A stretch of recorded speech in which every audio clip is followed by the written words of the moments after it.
নমস্কার, আমি পল্লবী। আবারও একটা নতুন ভিডিওতে তোমাদের অনেক অনেক স্বাগত।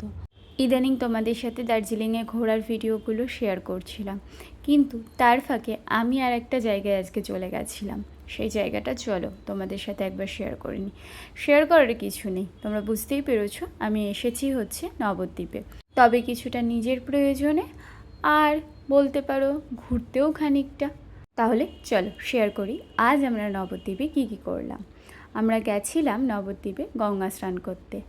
মা গঙ্গা আমাদের ভারতবর্ষের সবচেয়ে পবিত্র নদী, আর তার কাছে তো আমরা সমস্ত নেগেটিভিটি, সমস্ত অশুভ যা কিছু আছে সব কিছু ধুয়ে মুছে একটা নতুন ফ্রেশ রিফ্রেশমেন্ট পাই। জানি না যে কথাটা কতটা সত্য কতটা মিথ্যা, কারণ এগুলো সবই ধর্মীয় ব্যাপার, আর সেগুলো বিচার করার দায়িত্ব আমাদের না। আমরা শুধু একটা নিমিত্ত মাত্র, সব কিছুই তো ভগবানের হাতে। তো একটা নতুন কিছু শুরু করতে যাচ্ছি 1 এপ্রিল মানে বুধবার।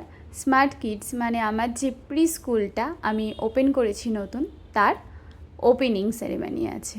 সেদিন পুজোও আছে বাড়িতে, তাই হিন্দু ধর্ম মতে পুজোর আগে তো আমাদের গঙ্গা স্নান করাটাই নিয়ম, তাই আমরা চলে গেছিলাম গঙ্গা স্নানে। আর গঙ্গা স্নান করে আমরা গেছিলাম নবদ্বীপের অতি প্রাচীন যে বুড়ো শিবের মন্দিরটা আছে, মানে যাকে আমরা বুড়ো শিবতলা বলে জানি, সেই মন্দিরে পুজো দিতে। আজকে সোমবার ছিল, মহাদেবের বার, তাই বুড়ো শিবতলায় পুজো দিতে চলে গেছিলাম। ভীষণ ভালো লাগলো জানো তো। ভগবানের আশীর্বাদ ছাড়া তো কোনো কিছু সুন্দরভাবে শুরুই হয় না, না? তার আশীর্বাদটা সবসময় আমাদের প্রয়োজন। আর বুড়ো শিবের আশীর্বাদ নিয়ে আমরা চলে গেছিলাম পোড়ামাতলায়, মা পোড়ামার কাছে। ওখানেই একজনের কাছে জানলাম যে পোড়ামা, আমরা জানি যে একজন কালী ঠাকুর, কিন্তু সরস্বতী পুজোর দিন পোড়ামাকেই নীল সরস্বতী রূপে পুজো করা হয়। তো স্কুলের ওপেনিংয়ের জন্য সেই নীল সরস্বতী বলো বা মহাদেব বলো বা পোড়ামা বলো, শক্তি তো সেই একই, মানে পজিটিভিটি। তার কাছে তো আশীর্বাদ নিতেই হবে। তাই নবদ্বীপের দুটো প্রাচীন মন্দিরে আমরা পুজো দিলাম।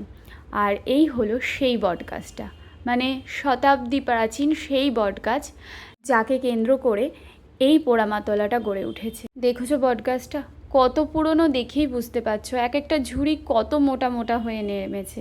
মানুষ এখানে নিজের মনের ইচ্ছাগুলোও বেঁধে গেছে।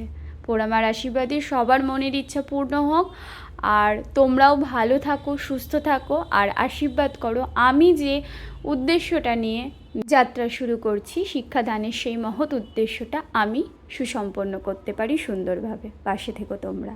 এখন আসি, টাটা।